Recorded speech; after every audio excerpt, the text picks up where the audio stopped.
There's something in this room that I need you to do. That's the only instruction I'll give you. I'll also give you this bowl.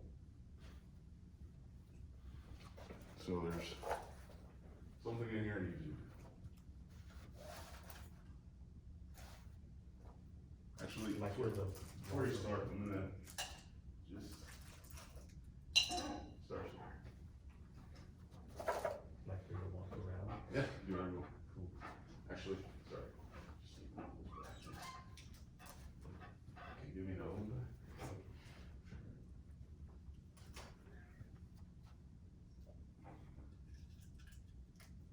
Give me one of those. Okay. This one. Gotta take that.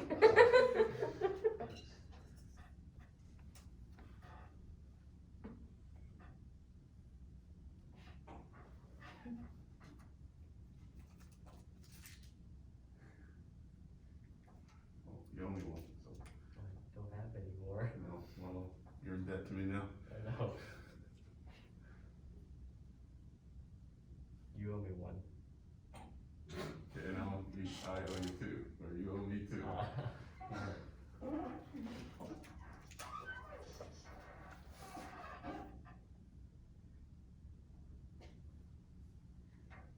I'm regretting all my decisions now. Happens in life. You haven't tried much. Oh, you owe me three now.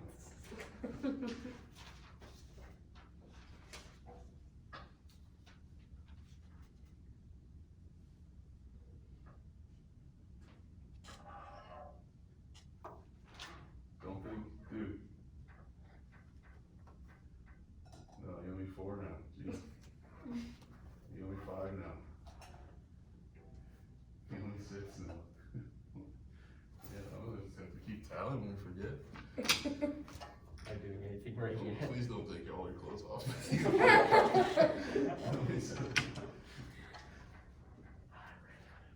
Nothing, ideas. You guys can help it, by the way. This does tend to take a little bit, so don't feel too bad for it. I'll give you one back for that. Oh, okay. Retie your shoe. You untied it earlier. Retie it.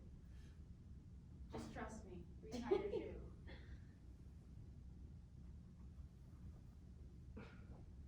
No one judge me tying my shoes. No judgment here. My I whole did the thing same is very night. close attention. You kind of look like.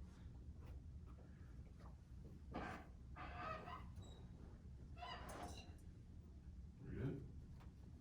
Give me one back. Five. Oh, it's like this.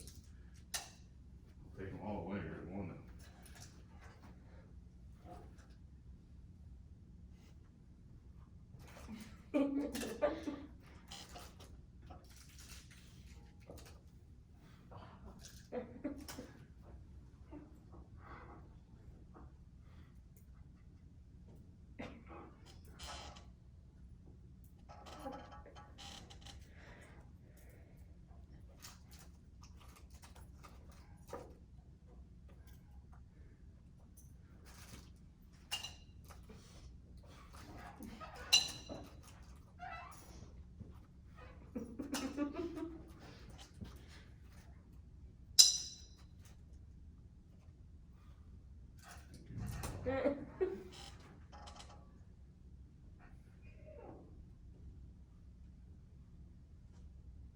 I just realized I don't have a goal.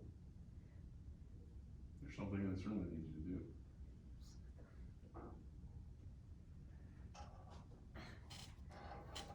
Am I allowed to ask questions? Do whatever you want. Can I eat everything in the bowl? That was the wrong question. Does anyone have any non-dumb ideas like me? Is it a singing bowl? It looks like a singing bowl. You're all done. What's a singing bowl? I mean, you've done everything that I would have done. Yeah. Because when you repeated everything back that he told you, like, whenever he took candy away, he gave it back to you. So my only suggestion would probably be going back to your chair, but I think he'd take away everything. So wouldn't do that, but it might work. You gotta, Just steal his box. yeah, steal his box. Then he can't take or give. Just steal what he gave you. He gave you more candy once you took stuff out of the bowl that you put in. So if he takes everything away from you, you can put your phone back in and then take it out.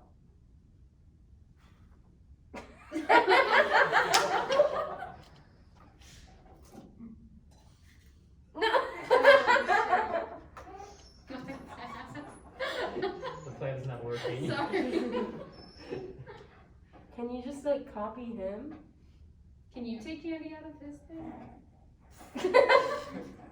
Just copy him. Well, now I'm free of this burden. Anybody got any ideas for him? I guess just try anything. I'll say the problem is he's not trying much. Oh, You're thinking instead of doing. I am thinking a lot. I need you to do. Okay. Oof. All right. Well, okay. You owe me candy now. Try going to the right.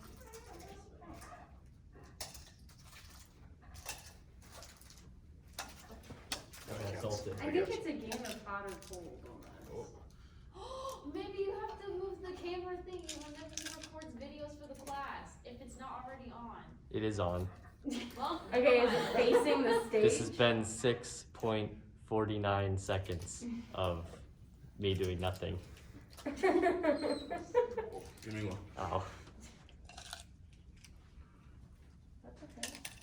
Is the computer on? It's the computer or something. Oh, stop. I think I turned it off. Is there a marker near you? Oh? What the heck? Never mind. Turn to today's plan. Oh wait, no, that's not today. That's like a while ago. Oh no! What the heck? Unflipping, reflipping. Ooh. Teach me not to look at the first page. Hello, class. Mr. Gordon has successfully conditioned me to read this message to you. It was slow going at first, but it turns out I make a pretty good lab rat. I have candy now. Take whatever you want out of there. Take that little with you. And then pass it around. As you like, here, take some. There you go. All right. So, I'm sorry. Tell me your name. Where'd you go? Tell me your name. He wants to know your name, Greg. I'm Greg. Greg. Did she say he wants to know your name, Greg? Yeah. I just did it once. I do this every year. This note's about 2 years old. It's always there. I had one student, it took him so long, and by the time he found it, he got frustrated, he just rips it up. I'm like, I've been using that note for years, man. I gotta make another one now. So How long did it take him? sometimes it takes 20 minutes. That's why, that's why I said it takes a while. But so he got it in like 10 minutes, which honestly is pretty quick. So what happened there? What were you seeing? What was I trying to demonstrate? If you can put that together. Thank you, man. What do you think? Operant condition. Why do you say that? Because you're giving him a reward every time he moves closer to the computer, which convinces him the more he goes towards the computer, the more candy he gets. Very good. Did you read ahead? How do you know that? I just kind of remember. You just remembered. Good. That's exactly right. This is operant condition. What I wanted to introduce you to was just a demonstration of how that works. So, operant conditioning.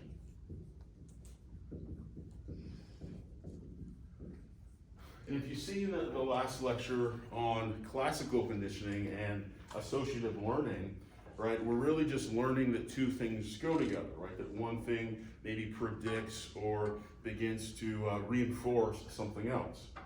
In classical conditioning, we're using that to predict something else, right? The bell, in the case of Pavlov's dog, is a prediction, helps the dog predict that the food is going to show up soon thereafter. But in operant conditioning, we're not really trying to get the subject to necessarily predict anything. They're figuring something out maybe, but not predict in the sense, oh, this is about to happen next. We're trying to get them, well, to do what we want. In operant conditioning, it's a way of what we say increasing, teaching a subject to increase or to decrease certain behaviors. You can do this in a short-term way, in the way that I've just demonstrated here. That is to say, I just got something small that I need you to get to, and through those little reinforcers, right? Every time he got closer to the goal that I had in mind, he didn't have one in mind. I love that you said that. I don't have a goal here. Good, it's my goal. Again, getting you to do what I want.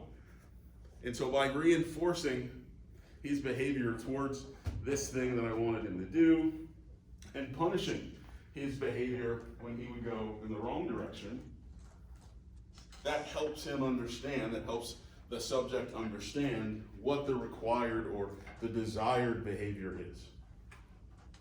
So again, operant conditioning is primarily about getting a subject to increase or to decrease behaviors. Now, this isn't something you should do to humans without their consent. That is to say, it's manipulative, right? I told a buddy, he watches these sometimes, so good. I told a buddy of mine about this conditioning once, I was just talking, and he's like, yeah, I've started using that on people. I'll like smile at them or something, or do something nice when they do something. I'm like, that is way, no, you can't, that's way manipulative, right? So generally, the way that we see this is either unconsciously, right? I mean, we do this because, or we have this built into us because it is how we interact in a way.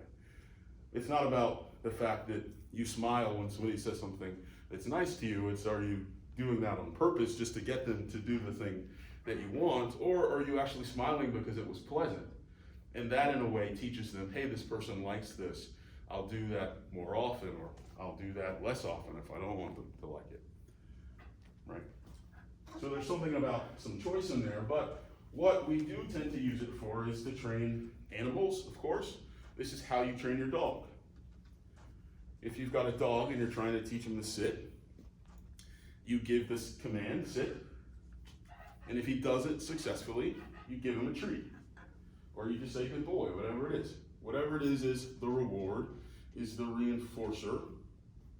And this helps the dog realize, hey, this is the behavior that I should increase. Again, that realization is an unconscious one generally. It isn't something necessarily that the animal, certainly, but sometimes even the human is going to realize is being reinforced on it. Humans can't, right? You sort of could figure out, that's why this was relatively fast. Oh, I get it. He's giving me candy when I get to this spot. He's giving me candy when I go to this page. That type of thing. But a dog doesn't figure that out. He just sort of responds to it. So just like classical conditioning, there are two sets of terms that we're going to put together in order to understand how operant conditioning works. These terms are reinforcer or reinforcement and punishment.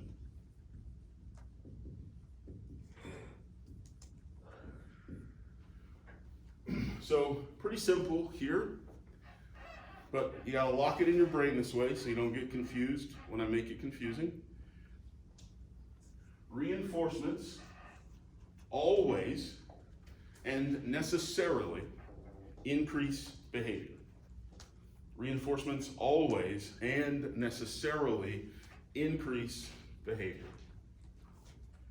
Punishments always and necessarily decrease behavior. Reinforcements always increase behavior.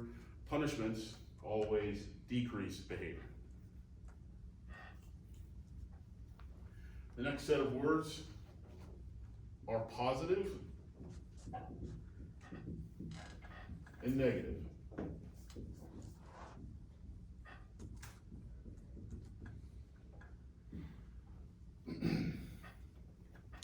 A positive stimulus is always something that I'm giving to you.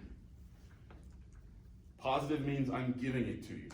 The word's weird because positive means a lot of different things, but here it just means I'm giving you something. Something's being added.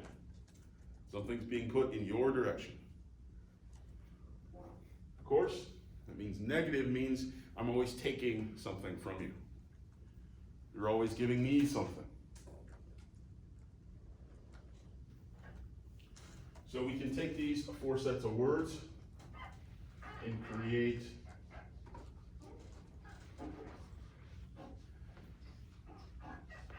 a 2x2 matrix of operant conditioning.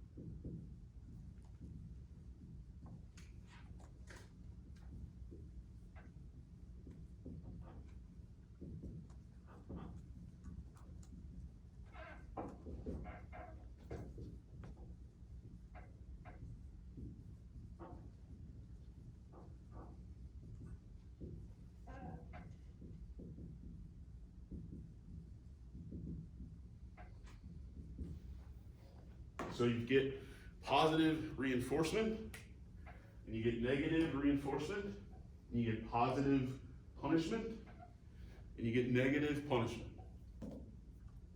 So just based on the terms that I gave you, like I said, lock it into your head, just those blank terms. What does it mean if I'm using positive reinforcement? What do those 2 words say together? What 2 things am I doing to my subject? Yes, ma'am. You're giving something to increase behavior. Perfect. I'm giving them something to increase behavior. So what about negative reinforcement? Negative reinforcement. Yes, sir. You're giving something to discourage behavior. Okay, I heard you say I'm giving something.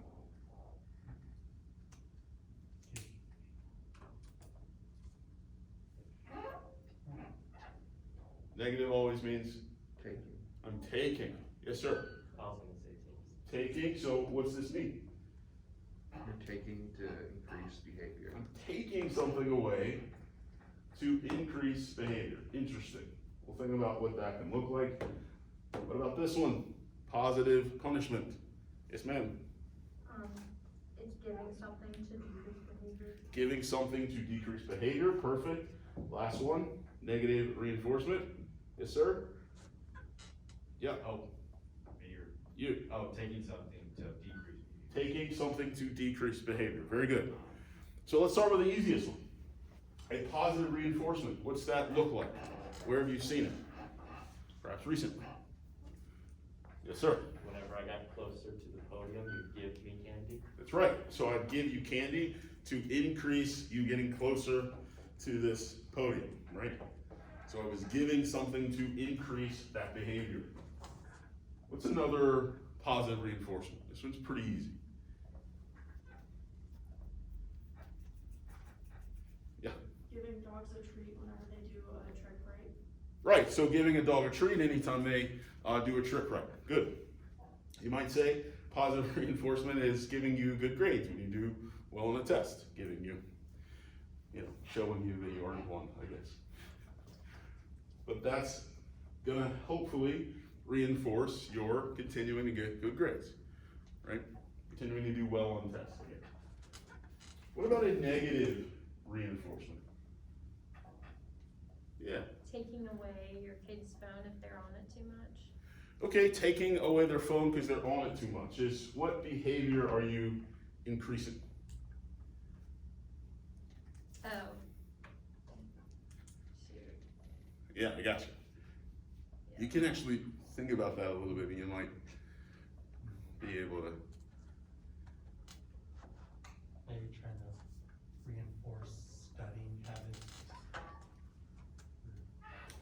You're saying for this? Yeah, like,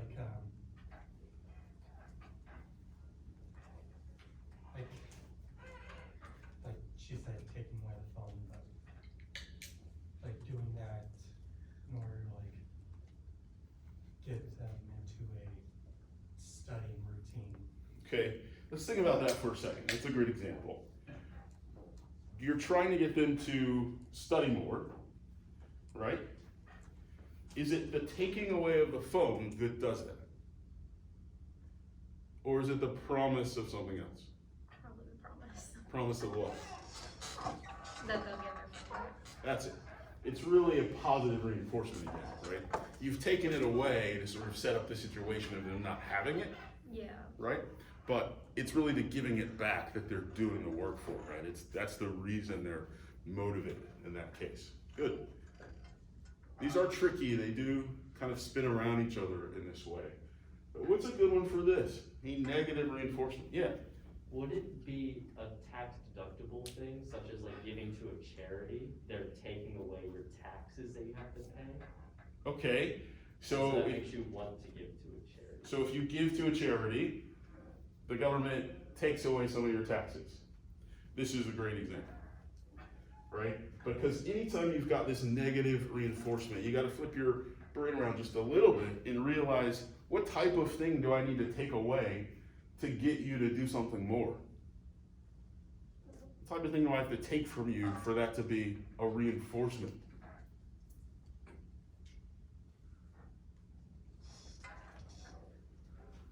What do you think? Well, like,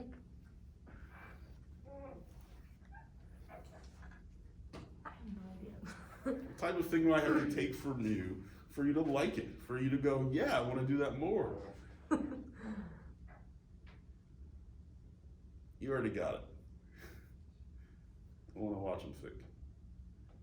Scared I might call them. Yes, sir, in the Broncos. What kind of thing do I take from you? Money.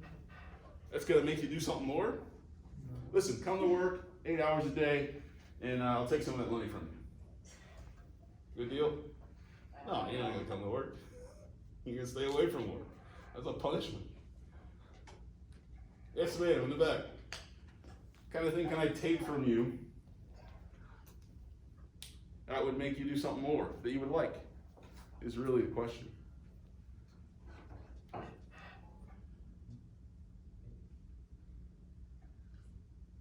see. Yep. Stress. That's a good one. Broadly, what are we talking about? Yes, ma'am. I was gonna say stress too. Stress is a good one. What are we talking about generally, though? Like your debt, like you Debt, stress. things you don't want to do. That's what I want to hear, right? I gotta take something you don't want. I can't take away your phone or your computer or your money. No, I'm not going in there ever again. You took my money. What if I said, if you show up to class next week, in 2 weeks, no final exam. I'll take that away. Say Oh, less. shit. I'll be there. Right? Oh, it's already working, right? So when you're doing a negative reinforcement, the idea is you got to take something that they do not like. You have to take something that is a burden to them. Okay? Dogs do this. Dogs negatively reinforce you. How do dogs do that?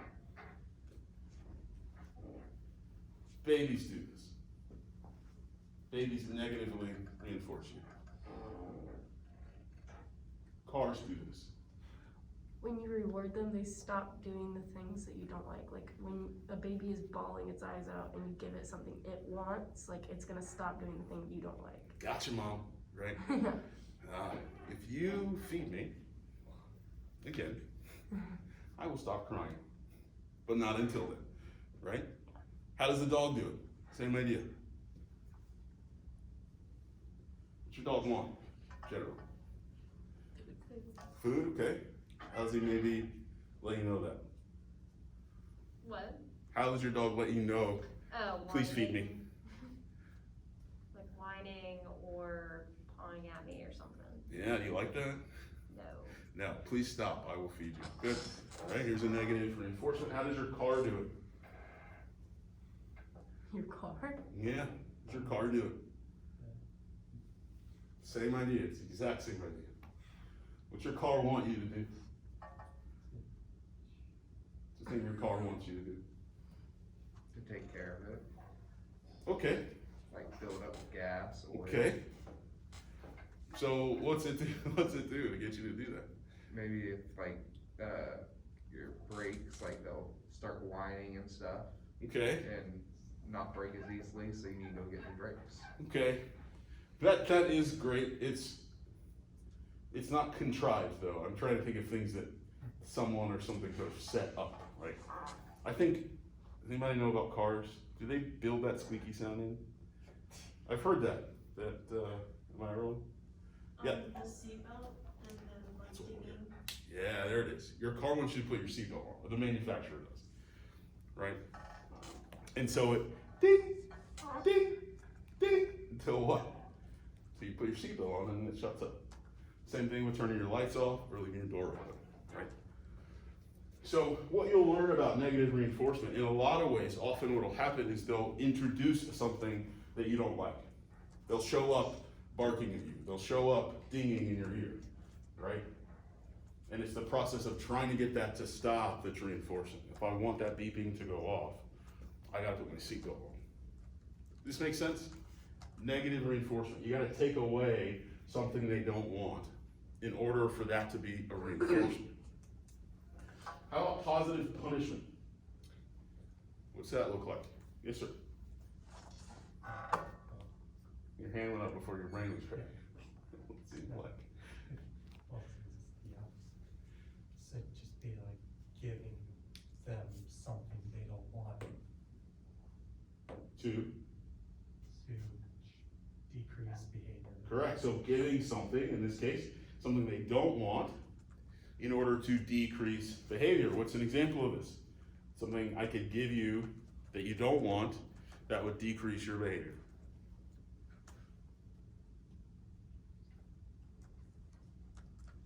What you got? Yes, ma'am.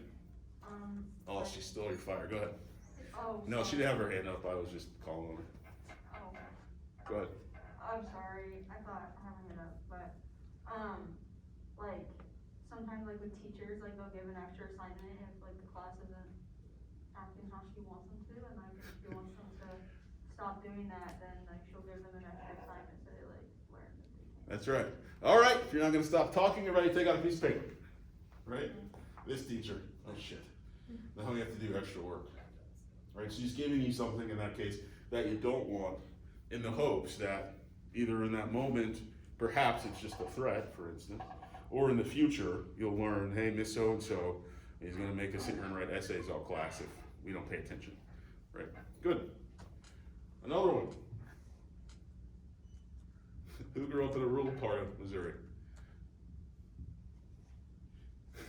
Where am I? Everybody's from a city?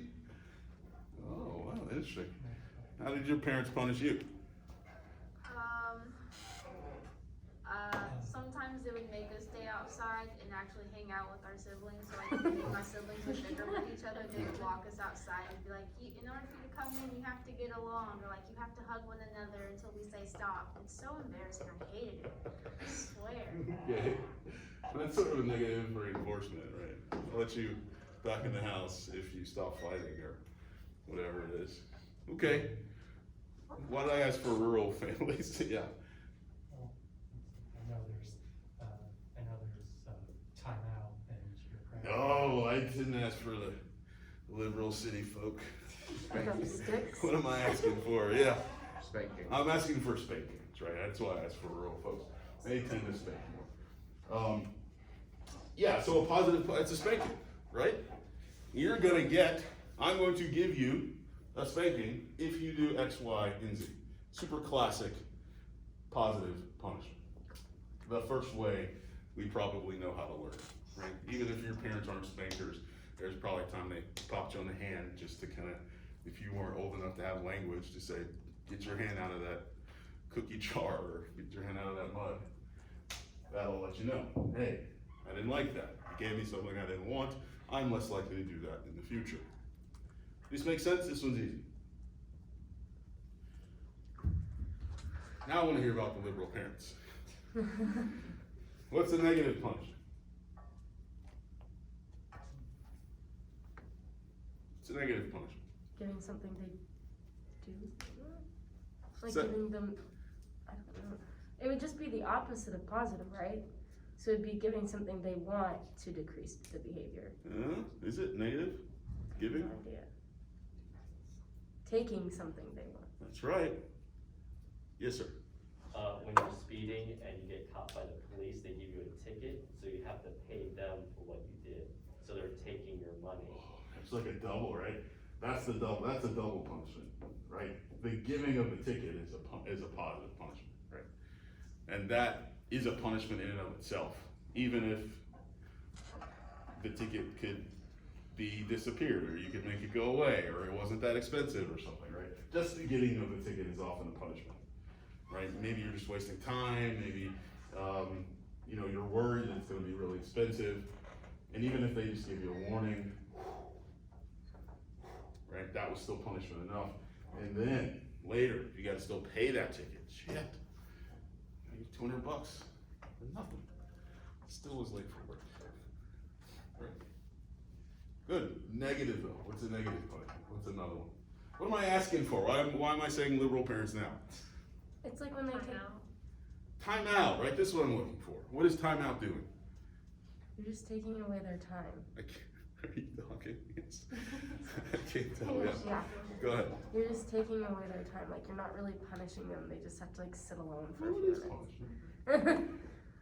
I don't mean to discourage it, but you're right. It's taking away their time in this case, right? In this case, you wanted to be outside with your friends. Too bad. You're in this corner, or you're sitting in your room, or you're whatever it is. We got the timeout chair. You're gonna sit there until 20 after. Or when they're older, taking their phone away. That's what he said earlier. I wanted that. Or taking away the car, something like that. Taking away allowance, these type of things. And so again, the negative punishment is always about decreasing that behavior. So, we're not gonna have time to get deep into this, but I wanna set it up for you. This idea of what we'll talk about in the next class is called reinforcement schedules.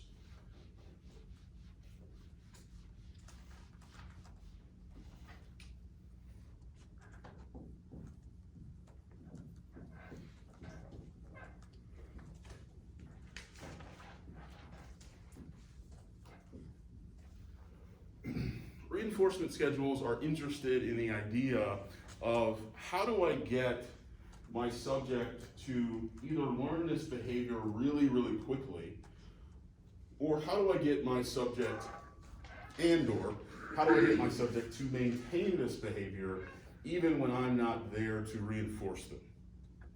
So if you watched the classical conditioning videos, you heard about extinction and you heard about this idea of spontaneous recovery, right?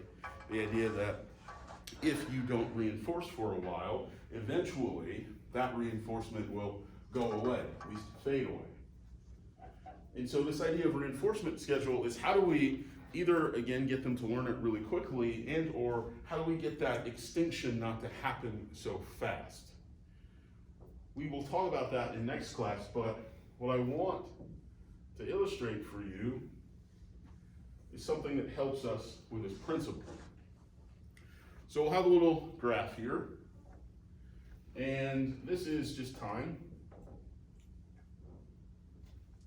And over here, we're gonna measure dopamine. If you don't know, dopamine is a neurotransmitter. We were talking about those a little bit in the neurology section. But this particular neurotransmitter is pleasure. It is basically how humans experience any form of pleasure.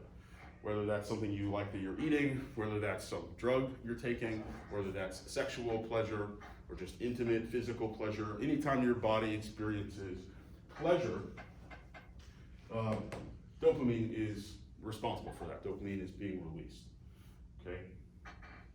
And so we can measure dopamine to get a sense of how much somebody likes something, how much somebody is enjoying or being pleased by a particular thing. And so in this trial, let's say we've got a dog, and we're training this dog to sit. But this dog is pretty advanced in his training. He already gets the idea of sitting, and we're just doing this again to reinforce that behavior, just to keep it up. So this dog already knows that sit means to sit. So in this time trial, right here is when I issue the command to sit. Right here is when the dog sits.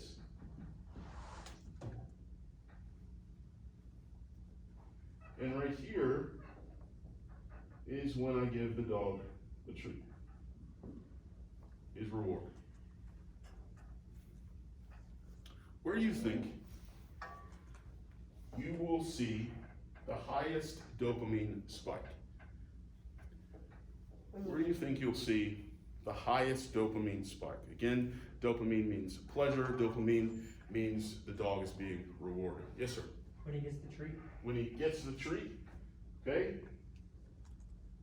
Other guesses? Yep. When you say sit, When I say sit, okay? Let me come back to you. Why do you say when he gets the treat? Because he's being rewarded for something he did. Okay, so there's the actual reward, right? And why do you say when I say sit? because if the dog's already used to this routine, it's expecting the treat when you say it. It's expecting the treat when I say it. Hold that word in your head. Any other guesses? Here's the dopamine pattern, if we were to map it. Sit, dog sits, spike, fall.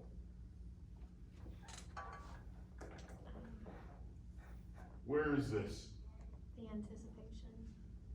Good word. It's at this anticipation spot. It's interesting to note that we are not as rewarded, generally, for the actual reward as much as we are for the expectation of the reward. Once we've learned, it's probably coming, right? Once we learn that we're probably gonna get rewarded for doing the thing, the reason it's not when I say sit is because the dog, and us too, still need to watch themselves do it. It comes after I sit. It doesn't come because he said sit. It comes when I do the thing, right? During the initial trials, I probably said sit all the time and didn't give him a treat. But he learned, once I've done that, I'm probably gonna get a treat. And here is where that excitement comes. It's, I don't know if you're like me, but it's like if you're the type of person who saves the last bite of your food for like the best bite, right? And there's something in the anticipation of that that's maybe a little bit better than the food itself. Food's still good, right? You still got a high dopamine level, but you're actually starting to fall off around here. The way punishment works is also interesting in that when the dog, well, it's not how punishment works. It's how reinforcement can result in a punishment, which is to say, I tell the dog to sit, the dog sits, he gets excited, and I do not give him a treat. You're gonna see a sharp drop in dopamine because the dog did not get the reward he expected. And it turns out, right, this is gonna go lower than baseline. It turns out that the differential of this high point and this low point is more of a punishment than if I had just never started this in the first place, right? It's more punishing for the dog to have expected the thing and not gotten it than if he didn't expect it at all. And you can think about this again in your own life where there's been something that you were really anticipating, something that you knew you were gonna get, or probably even more, might get. There's a good chance, but maybe. And then you didn't get it, right? That heart-sinking feeling is more punishing. It feels worse than it does if you just hadn't applied at all, for instance. So last thing, what this does, what this kind of drop does is somewhat counterintuitive. What this little bit of punishment does in conjunction with this at least psychological momentary reward is that it makes the dog want to do it again. It doesn't make it give up, usually, unless this keeps happening, and there's the extinction, right? I keep asking him to sit, he keeps sitting, and I never reinforce him. But let's say I fed him or I treated him right before, I give him 2 times or I don't treat him. On that 3rd time, he's gonna be really gung-ho. If you've ever trained a dog and you do this sort of intermittent reinforcement, once they've learned it, of course, you're gonna see that when they don't get the thing that you are promising them, they're not gonna, fucking leave. They're gonna be really attentive. Okay, I'm gonna do it perfect this time. Boss, ready? Sit. Okay. Right? You'll see that your dog is gonna get even more into it because they know it can happen. It just didn't happen that time. So let's do it again. Right? And this is more reinforcing. We're thinking about those schedules of getting it to stick. That's gonna give you a clue about that. Don't reinforce every time. Reinforce every other time. It makes them want it more. And so they're gonna do it hard. They're gonna do it for longer. And we'll talk about how to break that down in the next class. All right, thank you for your help today. If anybody wants more candy, I got a shitload, so come see me. Otherwise, I'll see you online and in 2 weeks in here.